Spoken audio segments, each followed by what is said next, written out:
one of our most valued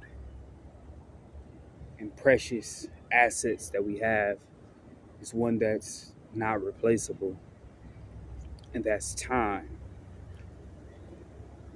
Time, essentially, for humans is resource, a resource to love and create and inspire, to live, to thrive.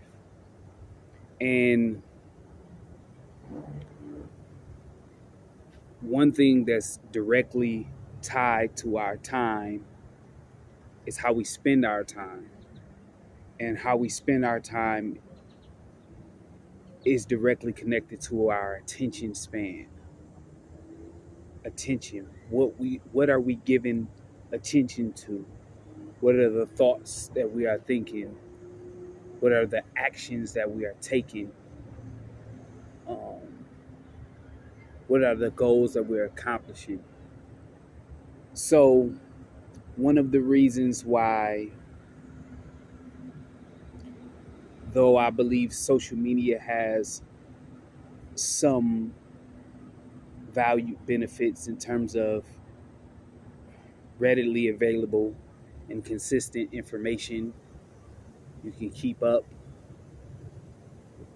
to date with people and different things like that.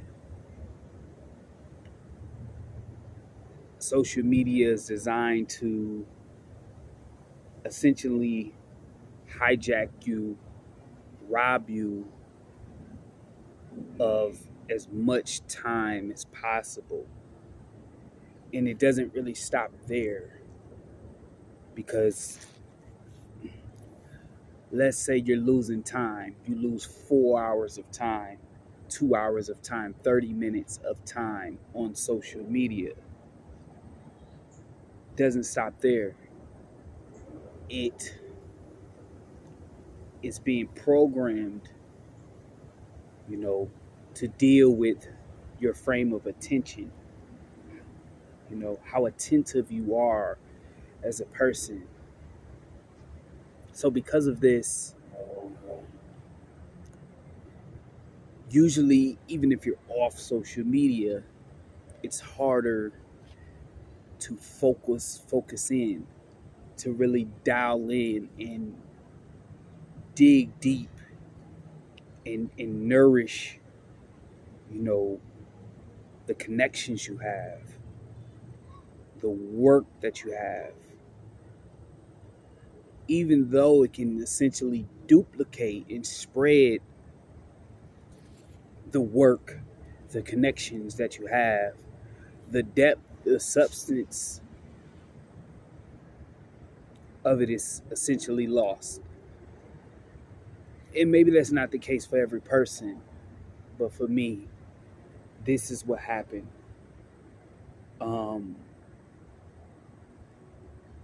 Whenever I was engaged with social media, one of the biggest things that I noticed with myself was that when I would try to dial in and read a book, because I'm an avid reader, I believe that, learning is a pleasurable experience and one that,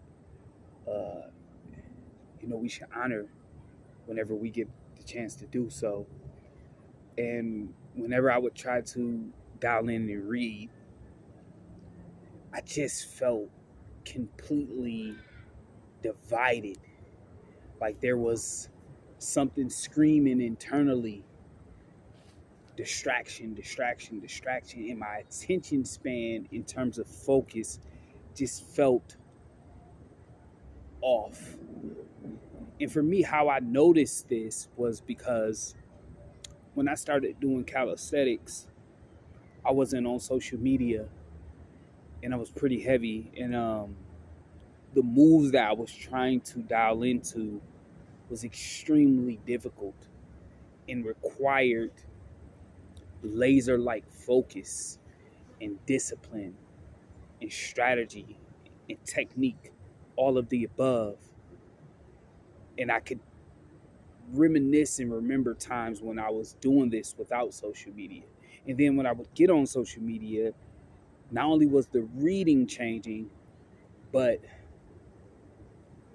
in terms of my depth and connection and focus in even in my routines was beginning to shift. This became a huge deficit for me as a person because I derive a lot of pleasure, substance, depth from learning, um, so that I can, be of substance and impact to people and myself. Um, I derive a lot of, you know, uh, internal community with myself in my training. I have you know, I release a lot of anxiety and anger and stress and emotion in the free forming flow and liberation of calisthenics movement. So my training needs to be focused and it needs to be a form of expression in the form of poetry. And when I was on social media, I noticed that my motivation for training was quickly shifting from substance and depth and liberation and expression and poetry and internal growth and different things like that. It was shifting from that to uh, validation, which is nothing wrong with seeking validation to a certain extent, um, as well as vain pursuits. And I started to feel as if I almost had to do it simply because I had to post, and that was taking.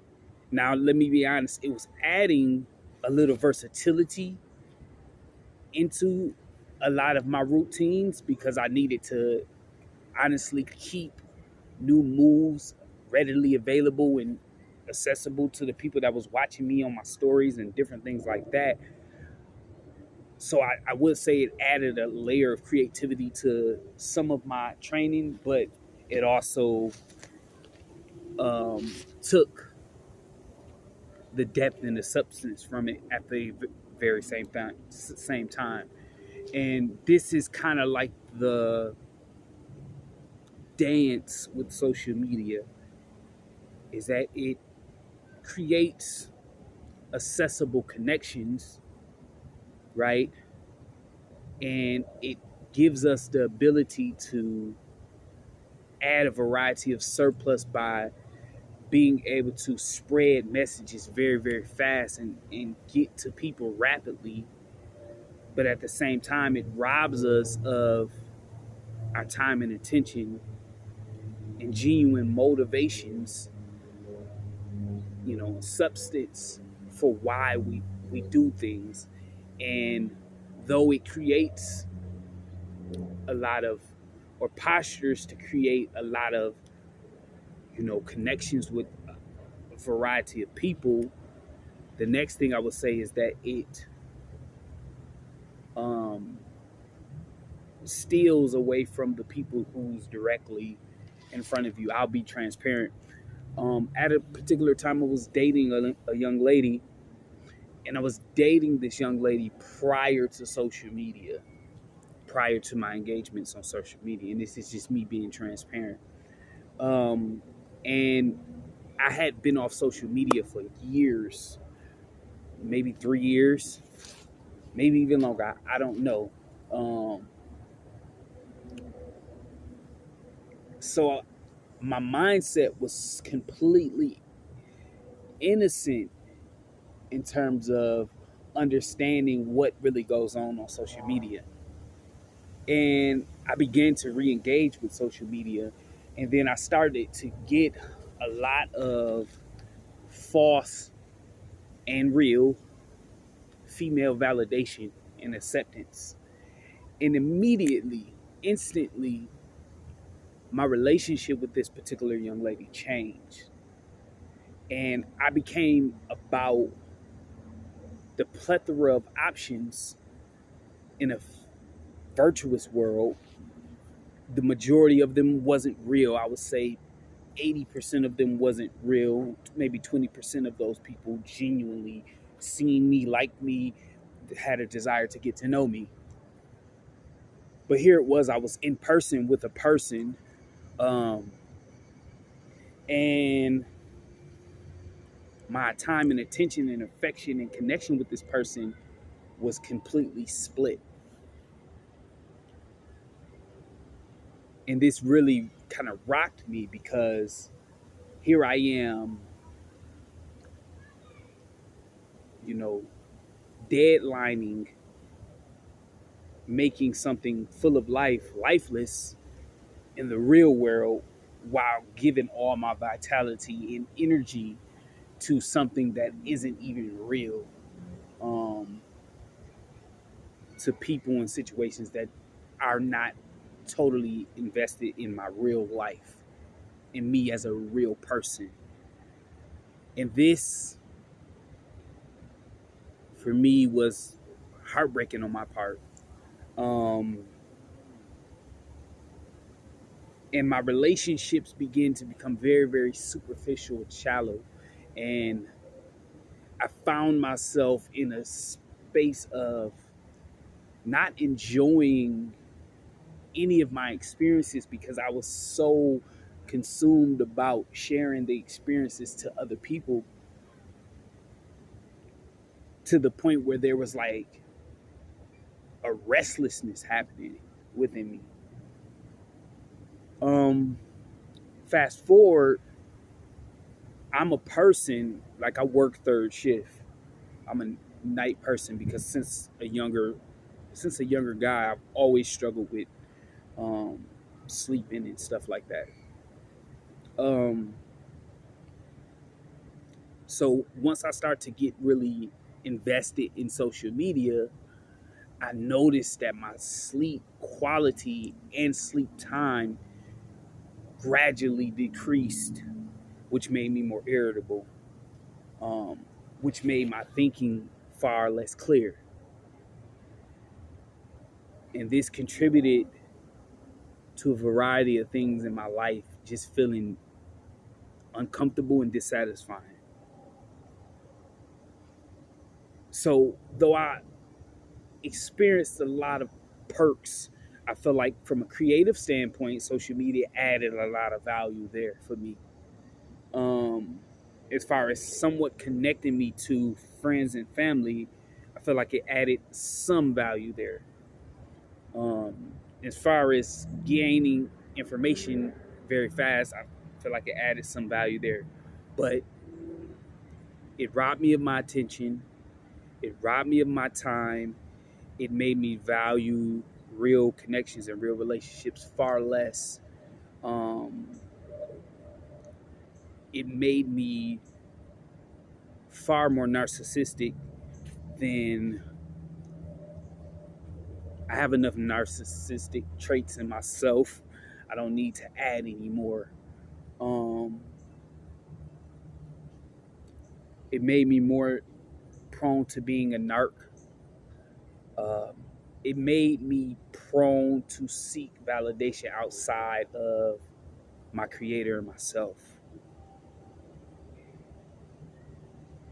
And worse, the worst part of it, it made me feel far more alone than I was when I was off. I would go weeks and months without speaking with people outside of just the general connections that was around me, and I didn't feel lonely. But on social media, I was talking to countless people, many women, many past friendships, many people from middle school, talking to 30 people, and I felt completely alone.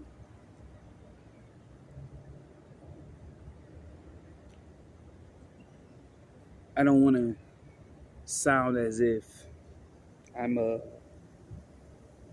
condemning social media, because we can all do what we want to do. But I made this video to be transparent, and I didn't even get into several other topics. One particular being that the effect of social media has on intimate relationships, and how I was able to have unaccountable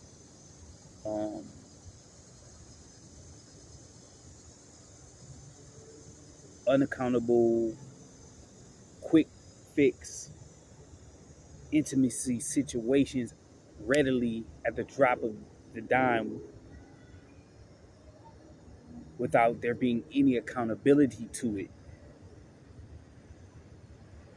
See, back in the day, when you want to watch porn, you had to have a form of accountability to that, because you had to mosey yourself on, you had to get on the bus, take a car, and you had to go walk into the big porn store in front of everybody. So everybody know that you're getting your little freaking on. Yeah, dig. Yes, sir. And I remember a time when me and my cousin, we was just freaky enough that we was like, you know what? We going to the store. We about to go get all that. Boom, boom, boom. But now we live in a digital age where you can readily have accessible emotional, spiritual, and physical connections without any form of accountability. See, if you're flirting with someone in person, you have to be held accountable, because you're doing it in front of everybody. You begin to think a little bit different. But what I noticed about myself on social media is that I was flirting with married people, doing things with people that I shouldn't have been doing things with. And it didn't start like that. It didn't start like that. It just grew like that over time. And I was like, this is toxic for me. I can't contribute to this anymore. Not saying that that's the purpose of what everyone does. I'm just saying this is where I landed personally. So since I've been off social media, I felt less lonely. I've had way more confidence. I am definitely more connected with God and myself. I'm far more creative. I'm generalist. I'm more clear, and I'm able to identify what's my thoughts and what's people's thoughts and what's others' thoughts. I'm able to see a clearer path, though, yeah, I may not have as many followers, or I may not make as much money, because that's one of the things that was pulling me in. If I get on social media, I'll get far more followers. How are you trying to do this and trying to do that if you don't want to be on social media? But with that comes a bunch of noise. And I'm at a stage in my life where I want peace, serenity, tranquility, hope, love. I'm done fighting. I'm done slutting in that form of fashion. I desire and crave deep intimacy and passion. If any, the lowest form of connection that I would go to would be infatuation. I don't desire to pursue typical shallow lust. This is just me. because I've done all of that over and over and over again. And I've continued to find myself very, very empty.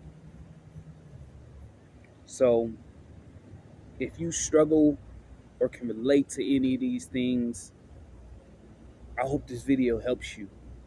I can't tell you to get off social media or to stay on social media.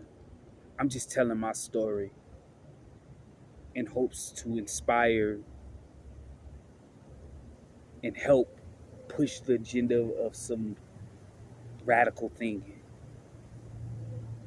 Getting off social media in 2023 is a very radical decision.